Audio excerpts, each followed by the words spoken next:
जय श्री राम। प्यारे, रामायण पढ़ना बहुत अच्छा होता है। रामायण को जितने प्रेम से पढ़ो उतने ही आनंद आता है। सच्चे भाव से मन को एकाग्र करके प्रेम सहित पढ़ें या सुने, मन को बहुत शांति मिलती है। प्यारे, आज सुने अयोध्या कांड द्वितीय सोपान चल रहा है। मास पराणे विश्राम 13 में प्रभु श्री राम जी आज वनवास के लिए आज्ञा मांगते हैं और फिर चौपाई हिंदी सहित विस्तार से सुने। आप भी हमारे साथ पढ़ें। पाठ अच्छा लगे तो लाइक करें, सपोर्ट करें।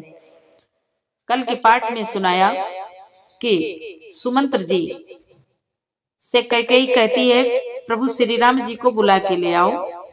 सुमंत्र जी जाते हैं, प्रभु श्री राम जी को बुला के लेके आते हैं। फिर महाराज की वह दशा देखकर महाराज प्रभु श्री रामचंद्र जी बहुत पिताजी को बहुत समझाते हैं। आगे संवाद आज सुने। अच्छा लगे तो लाइक करें, सपोर्ट करें।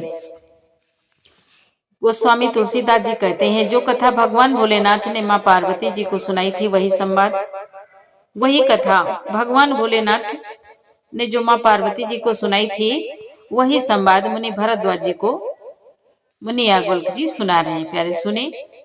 प्रभु श्री राम जी बोले कोप भवन में माता कैकेयी से, हे माता सुनो, वही पुत्र बड़भागी है जो पिता माता के वचनों का अनुरागी है, पालन करने वाला है। आज्ञा पालन के द्वारा माता पिता को संतुष्ट करने वाला पुत्र है। ये जननी सारे संसार में दुर्लभ है। ऐसा पुत्र सारे संसार में दुर्लभ है। वन में विशेष रूप से मुनियों का मिलाप होगा, जिसमें मेरा सभी प्रकार से कल्याण है। उसमें भी फिर पिताजी की आज्ञा और हे जननी तुम्हारी भी सम्मति है। यहाँ तक संवाद कल के पाठ में आगे सुने। देवी पूजी पद कमल तुम्हारे, सुर नर मुनि सब होहि सुखारे। जय सिया राम, जय जय सिया रामा, जय सिया राम, जय जय सिया रामा। भरत प्राण प्रिय पावहि राजो, विधि सब विधि मोहि सन्मुख आजो। जो न जाऊं बन ऐसे हु काजा, प्रथम गनीय मोहि मोढ़ समाजा। माता कैकेयी से प्रभु श्री राम जी कहते हैं, और प्राण प्रिय भरत राज्य पावेंगे। इन सभी बातों को देखकर यह प्रतीत होता है कि आज विधाता सब प्रकार से मुझे सम्मुख है, मेरे अनुकूल है। यदि ऐसे काम के लिए भी मैं वन को न जाऊं तो मूर्खों के समाज में सबसे पहले मेरी गिनती करनी चाहिए। सेवहिया रंडू कल्पतरु त्यागी, परिहरियामृत लेहि विषु मांगी। तेउ न पाई अस समाओ चुकाही, देखो विचारे मातु मन माही। प्रभु बोले, जो कल्प वृक्ष को छोड़कर रेण की सेवा करते हैं और अमृत त्याग कर विष मांग लेते हैं, हे माता तुम मन में विचार कर देखो, वह महामूर्ख भी ऐसा मौका पाकर कभी नहीं चूकेंगे। अम्ब एक दुख मोहि विषे की, निपट विकल नर नायक देखी। थोरे ही बात पितहि दुख भारी, होते प्रतीति न मोहि महतारी। होते प्रतीति न मोहि महतारी। प्रभु श्री राम जी बोले, हे माता मुझे एक ही बात का दुख विशेष रूप से हो रहा है। वह महाराज को अत्यंत व्याकुल देखकर इस थोड़ी सी बात के लिए ही पिताजी को इतना भारी दुख हो जाता है, इतना भारी दुख है। हे माता मुझे इस बात पर विश्वास नहीं होता। राउर धीर राउ धीर गुण उदधि अगाधो भामोइते कछु बड़ अपराधो जाते मोहिना कहत कछुराओ मोरी सपत तोई कहूँ सत्य भाओ। प्रभु श्री राम जी कहते हैं क्योंकि महाराज तो बड़े ही धीर और गुणों के अथाह समुद्र हैं, अवश्य ही मुझसे कोई बड़ा अपराध हो गया है जिसके कारण महाराज मुझसे कुछ नहीं कहते। तुम्हें मेरी सौगंध है। प्रभु श्री राम जी माता कैकेयी से कहते हैं तुम्हें मेरी सौगंध है माता, सब तुम सच सच कहो। देवी पूजे पद कमल तुम्हारे सुर नर मुनि सब होहि सुखारे सहज सरल रघुवर वचन रामा कुमति कुटिल करी जान सिया रामा चलाई जोक जल वक्र गति रामा जदपि सलीलु समान सिया रामा। स्वामी तुलसीदास जी कहते हैं मुनि बोले रघुकुल में श्रेष्ठ श्री रामचंद्र जी के स्वभाव से ही सीधे वचनों को दुर्बुद्धि कैकेयी टेढ़ा करके ही जान रही है। जैसे यद्यपि जल समान होता है परंतु जोक उसमें टेढ़ी चाल से ही चलती है। देवी पूजी पद कमल तुम्हारे सुर नर मुनि सब होहि सुखारे राशि रानी राम रुख पाए बोली कपट स्नेह जनाए शपथ तुम्हारे भरत के आना हेतु न दोसर मैं कछु जाना। प्रभु श्री राम जी से कैकेयी कहती है रानी कैकेयी श्री रामचंद्र जी का रूप पाकर हर्षित हो गई और कपटपूर्ण स्नेह दिखाकर बोली तुम्हारी शपथ और भरत जी की सौगंध है मुझे राजा के दुख का दूसरा कुछ भी कारण विदित नहीं है।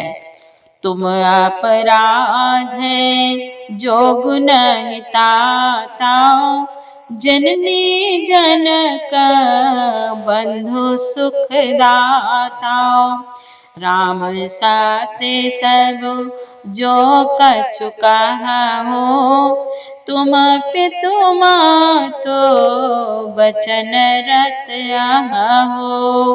कैकेयी बोली है तात तुम अपराध के योग्य नहीं हो, तुमसे माता पिता का अपराध बन पड़े यह संभव नहीं है। तुम तो माता पिता और भाइयों को सुख देने वाले हो। हे राम तुम जो कुछ कह रहे हो सब सत्य है। तुम माता पिता के वचनों के पालन में तत्पर हो।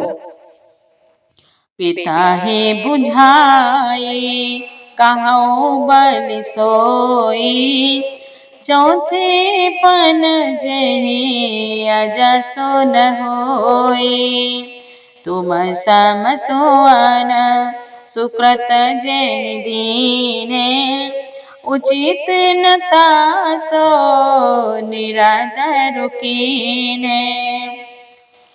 कैकेयी बोली मैं तुम्हारी बलिहारी जाती हूँ, तुम पिता को समझाकर वही बात कहो जिससे चौथेपन बुढ़ापे में इनका अपयश न हो। जिस पुण्य ने इनको तुम जैसे पुत्र दिए हैं उसका निरादर करना उचित नहीं है।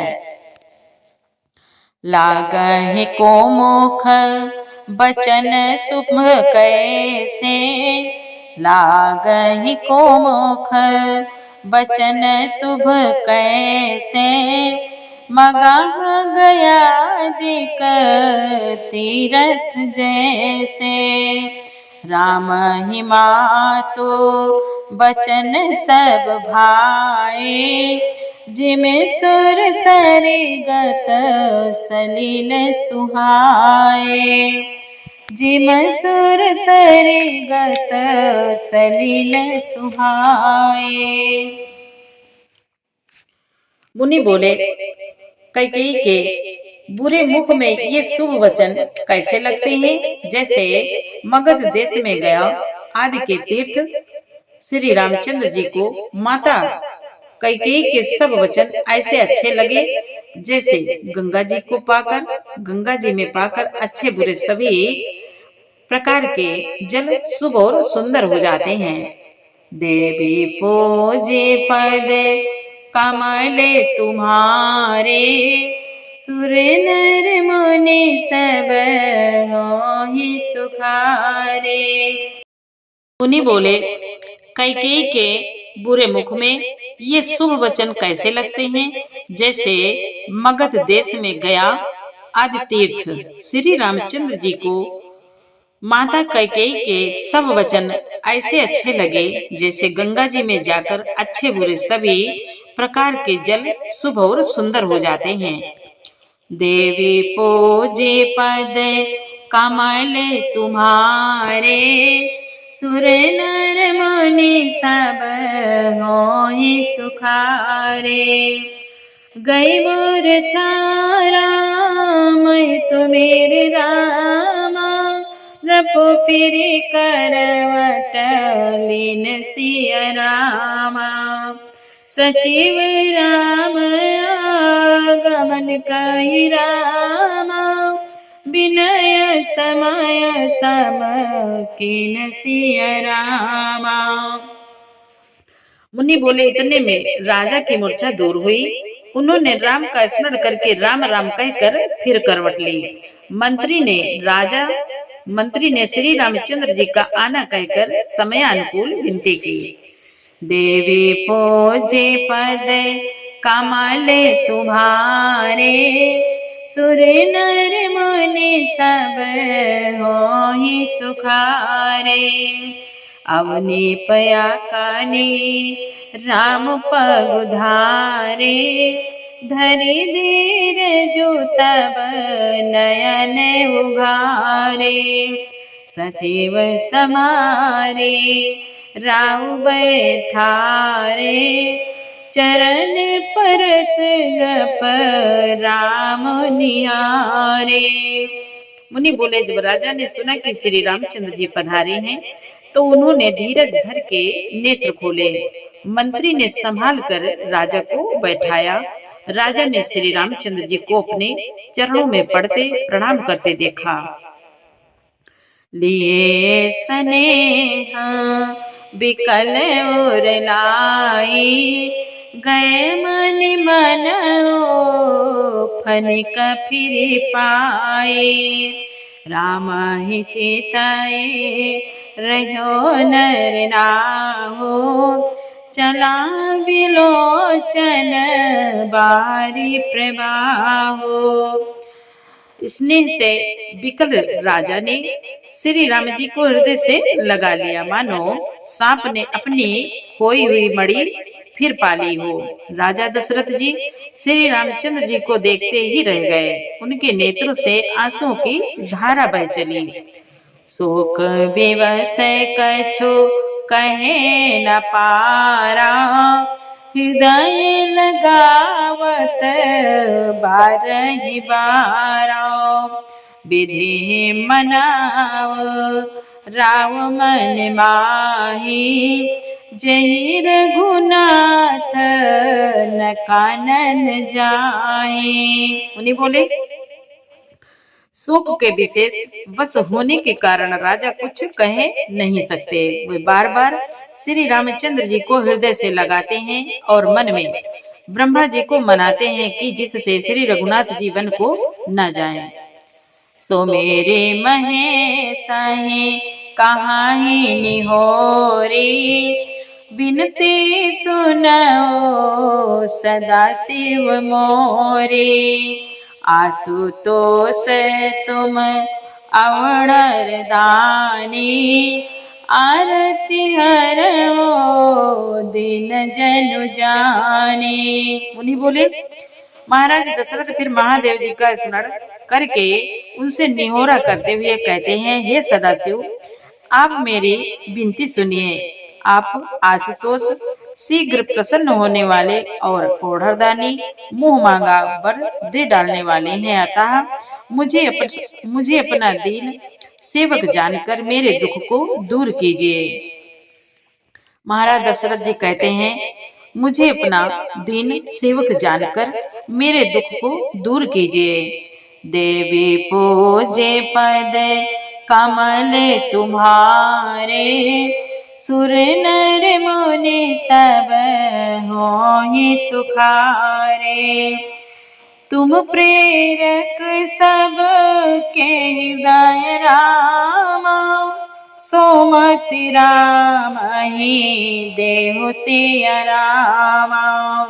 बचनु मोर तजी रायगर रामा, परिहर शीलो सने सिया रामा।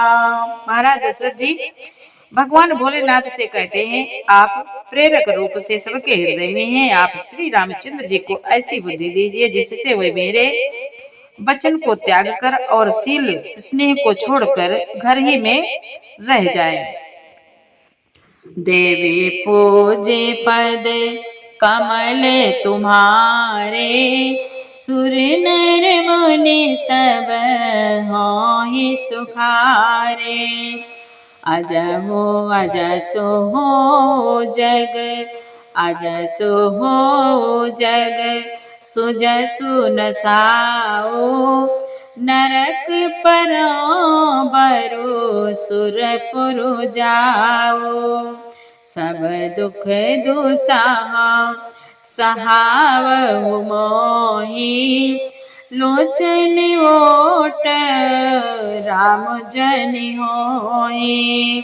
महाराज दशरथ जी कहते हैं, प्रभु भोलेनाथ से जगत में चाहे अपयश हो और श्वेष नष्ट हो जाए, चाहे नया पाप होने से मैं नरक में गिरूं अथवा स्वर्ग चला जाए, पूर्व पुण्यों के फलस्वरूप मिलने वाला स्वर्ग चाहे मुझे मिले या ना मिले, और भी सब प्रकार के दुस्सह दुख आप मुझसे सहन कराने पर श्री रामचंद्र जी मेरी आंखों की ओट न हो।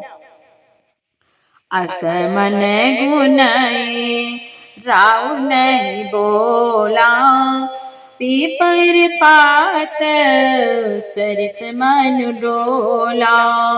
रघुपति पिता ही प्रेम वश जाने, पुनि कछु काहे मातु अनुमाने। मुनि बोले, राजा मन ही मन इस प्रकार विचार कर रहे हैं, बोलते नहीं। उनका मन पीपल के पत्ते की तरह डोल रहा है। श्री रघुनाथ जी ने पिता को प्रेम वश जानकर और यह अनुमान करके कि माता फिर कुछ कहेंगी, पिताजी को दुख होगा, माता फिर कुछ कहेंगी तो पिताजी को दुख होगा। देश काल अवसर अनुसारी, बोले वचन विनीत बिचारे। तात कहाओ कछो करऊ ढिठाई, अनुचित क्षमावो जाने नर काए। मुनि बोले, देश काल और अवसर के अनुकूल विचार कर विनीत वचन कहे। हे तात, मैं कुछ कहता हूँ या ढिठाई करता हूँ और अनुचित को मेरी बाल्यावस्था समझकर क्षमा कीजिएगा। प्रभु श्री रामचंद्र जी महाराज दशरथ से कहते हैं, अति लघु बात लागी दुख पावा, काहू न मोई कही प्रथम जनावा। देखी गोसाई पूछे माता, सुनी प्रसंग भय शीतल गाता। मुनि बोले, प्रभु श्री रामचंद्र जी कहते हैं, इस अत्यंत तुच्छ बात के लिए आपने इतना दुख पाया। मुझे किसी ने पहले कहकर यह बात नहीं जनाई। स्वामी, आपको इस दशा में देखकर मैंने माता से पूछा। उनसे सारा प्रसंग सुनकर मेरे सब अंग शीतल हो गए। मुझे बड़ी प्रसन्नता हुई है। प्रभु कहते हैं, मुझे बड़ी प्रसन्नता हुई है। देवी पूजे पद कमल तुम्हारे, सुर नर मुनि सब होहि सुखारे। मंगल समय स्नेह बस रामा, सोच परिहरिया तात सिय रामा। आए सुदेय हर सिय रामा, कई पुल के प्रभु गात सिय रामा। मुनि बोले, प्रभु श्री राम जी कहते, हे पिताजी, इस मंगल के समय स्नेहवश होकर सोच करना छोड़ दीजिए और हृदय में प्रसन्न होकर मुझे आज्ञा दीजिए। यह कहते हुए प्रभु श्री रामचंद्र जी सर्वांग पुलकित हो गए। देवी पूजी पद कमल तुम्हारे, सुर नर मुनि सब होहि सुखारे। धन्य जन्म जग तीतलता सो, पितहि प्रमोदो चरित सुनि जासो। चारि पदार्थ करतल जाके, प्रिय पितु मातो प्राण सम जाके। प्रिय पितु मातो प्राण सम जाके। मुनि बोले, उन्होंने फिर कहा। फिर प्रभु ने कहा, इस पृथ्वी पर उनका जन्म धन्य है जिसके चरित्र सुनकर पिता को परम आनंद हो, जिसको माता पिता प्राणों के समान प्रिय है। चारों पदार्थ अर्थ धर्म काम मोक्ष उसके करतलगत मुट्ठी में रहते हैं। आय सुपाली जन्म फलु पाई, अहो बेगी हो रजाई। विदा मातु सन आओ मांगी, चलियो बनई बहुर पग लागी।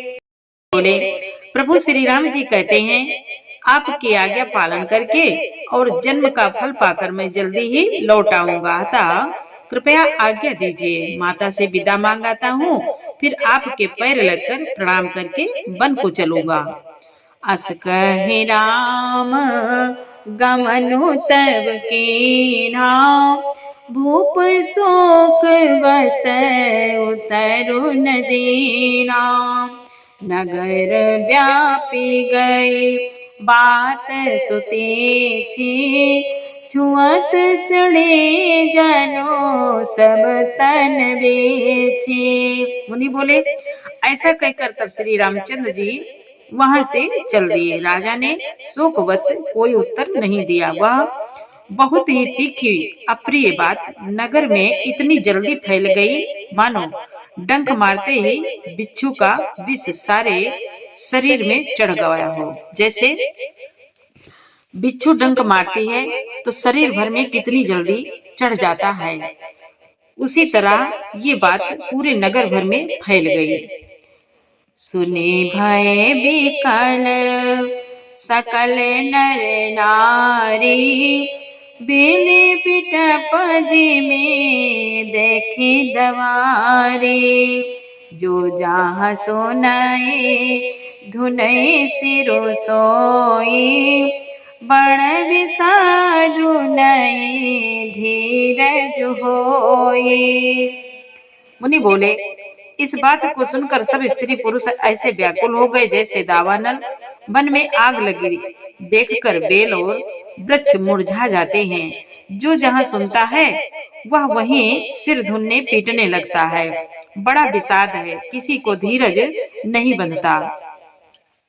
देवी पूजी पद कमल तुम्हारे, सुर नर मुनि सब होहि सुखारे। मुख सुखाई लोचन स्रवहि रामा, सोको नय दया समाय सिय रामा। मन करुण रस कटकई रामा, उतरी अवध बजाए सिय रामा।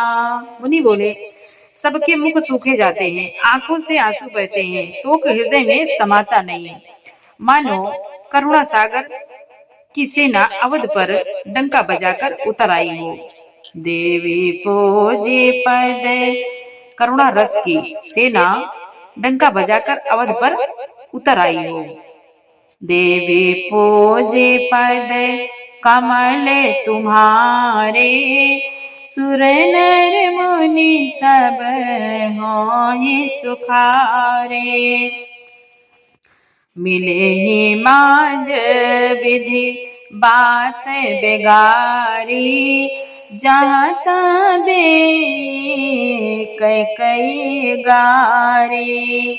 यही पापिनी है बोझ का परे हो, छाई भवन पर पावक धरे हो। उन्हीं बोले, सब मेल मिल गए थे, नगर के सब निवासी कह रहे हैं सब मेल मिल गए थे, सब संयोग ठीक हो गए थे, इतने में ही विधाता ने बात बिगाड़ दी।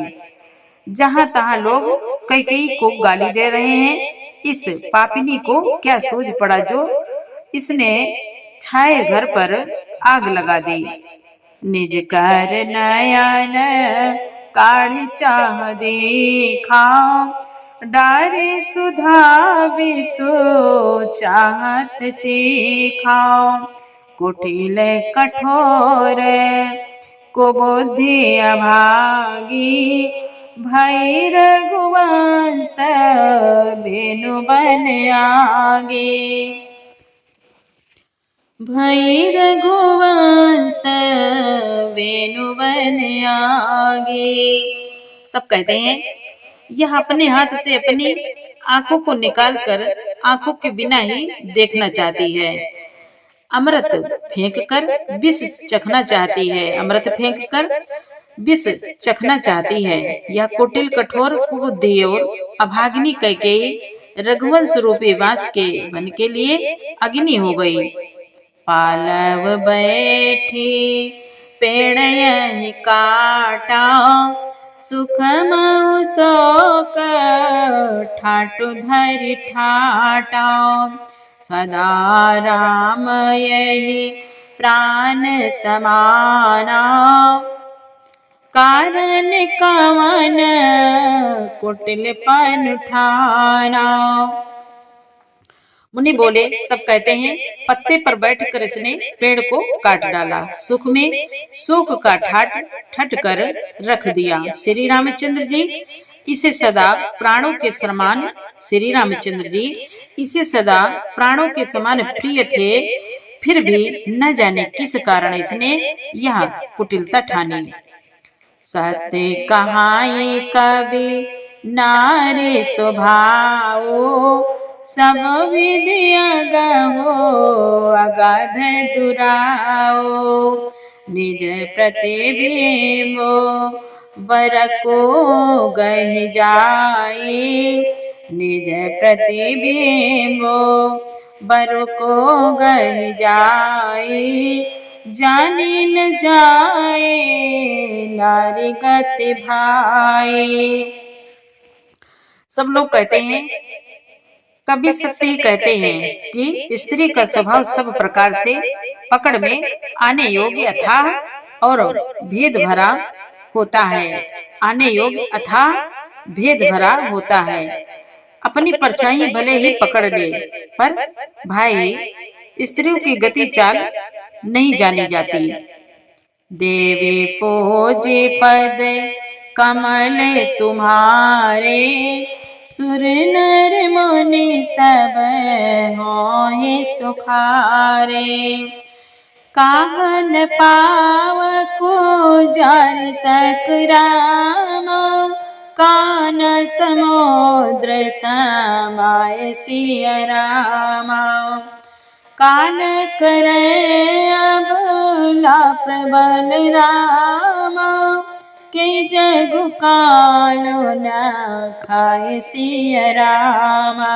मुनि बोले, सब कहने लगे, आग क्या नहीं जला सकती, समुद्र में क्या नहीं समा सकता, अबला कहाने वाली स्त्री क्या नहीं कर सकती, और जगत में काल किसको नहीं खाता। देवी पूजे पद कमल तुम्हारे, सुर नर मुनि सब होहि सुखारे। का सुनाए विधि का सुनावा, का दिखाई चाह का दिखावा। एक कहानी भले भोपन की नाम, बरु बिचारी नहीं कुमति देना। मुनि बोले, सब कहते हैं विधाता ने क्या सुनाकर क्या सुना दिया, और क्या दिखाकर अब क्या दिखाना चाहता है, क्या दिखाकर अब क्या दिखाना चाहता है। एक कहते हैं कि राजा ने अच्छा नहीं किया, दुर्बुद्धि कैकेयी को विचार कर वर नहीं दिया। जो हठ भयो सकल दुख भाजनु, अबला विवश ज्ञान गुण गाजनु। एक धर्म पर मिति पहचाने, न पाए दोष नहीं देहि सयाने। मुनि बोले, जो हट करके कैकेयी की बात को पूरा करने में अड़े रहे। सब लोग कहते हैं कि जो हट करके राजा को ऐसा क्या सूझा कि कैकेयी की बात को हट करके कैकेयी की बात पर अड़े रहे, स्वयं सब दुखों के पात्र हो गए। स्त्री के विशेष वश होने के कारण मानो उसका ज्ञान और गुण जाता रहा। एक दूसरे जो धर्म की मर्यादा को जानते हैं और सयाने हैं, वे राजा को दोष नहीं लगाते, वे राजा को दोष नहीं देते। से ददीच हरिचंद कहानी, एक एक सन कहानी बखानी। एक भरत कर सामत कहाही, एक उदास भाय सुनि राही। उन्हें बोले, वे शिवी ददीच और हरिचंद की कथा एक दूसरे से बखान कर कहते हैं। कोई एक इसमें भरत जी की सम्मत बताते हैं, कोई कहते हैं कि इसमें कैकेयी की और भरत जी की सम्मति है। कोई एक सुनकर उदासीन भाव से रह जाते हैं, कुछ बोलते नहीं, मन में ही सोच कर रह जाते हैं, कुछ बोलते ही नहीं। इतना सोच है, इतना दुख है, सबको होनी प्रबल है। कान मूंदे कर रद गहि जी हाँ, एक काइया बात अली हाँ। सुकृत जाहियस कहत तुम्हारे, राम भरत कहो प्राण प्यारे। बोले, कोई हाथों से कान मूंद कर और कोई जीभ को दांतों तले दबाकर कहते हैं कि यह बात झूठ है। ऐसी बात कहने से तुम्हारे पुण्य नष्ट हो जाएंगे। भरत जी को तो श्री रामचंद्र जी प्राणों के समान प्यारे हैं। देवी पूजे पद कमल तुम्हारे, सुर नर मुनि सब होहि सुखारे। चंदो चवै बरु अनल कन रामा, सुधा होई विमल सुधा होई विष तुलसी रामा। सपने का बहुना कर के छुरामा भरतु राम प्रतिकूल सिय रामा। मुनि बोले, वे कहते हैं चंद्रमा चाहे शीतल किरणों की जगह आग की चिंगारियां बरसाने लगे और अमृत चाहे विष के समान हो जाए, परंतु भरत जी स्वप्न में भी कभी श्री रामचंद्र जी के विरुद्ध कुछ नहीं करेंगे। जय सिया राम जय जय सिया राम जय सिया राम जय जय सिया राम। प्यारे, आगे का पाठ कल सुनाएंगे। पाठ अच्छा लगा हो तो प्यारा सा लाइक करें, कमेंट करें। जय श्री राम, जय सिया राम।